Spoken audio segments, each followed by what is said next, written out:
question 2b now.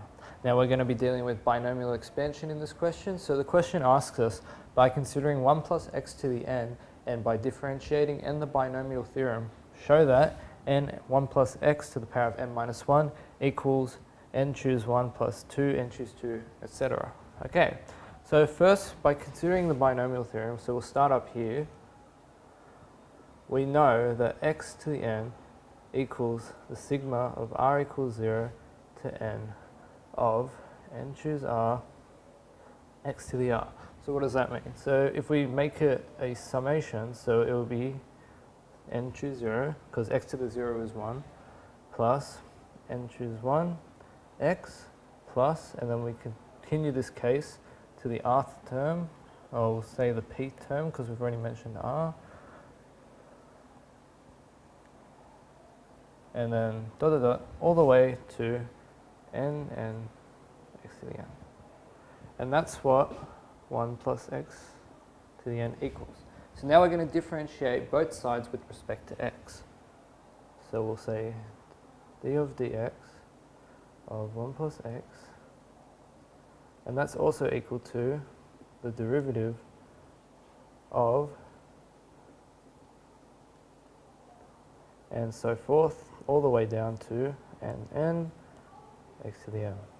Okay, so now you should know this already. So when we do this, we do the bring the power down, and we, as the chain rule states, then we times it by the derivative of what's inside. But as we know, derivative of x is 1, so that's that done. And on the other side, so this is a constant term, so that turns to 0. Now that becomes n choose 1, and then for the case of n to x squared, that will become 2 outside of n to x, and then we go all the way down to our final term here, so we bring down the power, and there you go. Okay, and that's pretty much the question done, because now once we make this a bit nicer, we get our required result.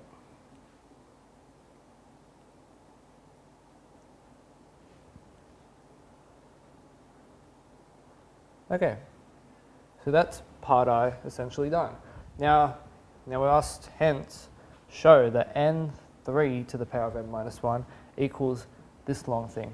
Now, since it said hence, we know we have to use part I. Now, part I has all this, so I'm thinking we should use a substitution for x.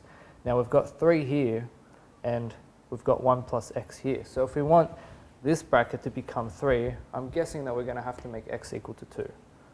So, in that case, we'll let x equal to 2 in part I. So using our required result, we're going to substitute. So this will give us n1 plus, now we've got 2, that's to the power of n minus 1. And now we substitute x equals 2 into the rest.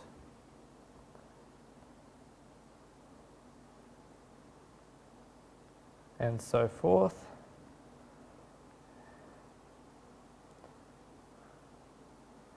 And again, just simplifying this.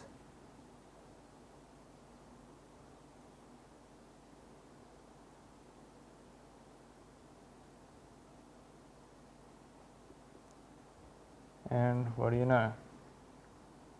It worked out. There you go. That's how you do it.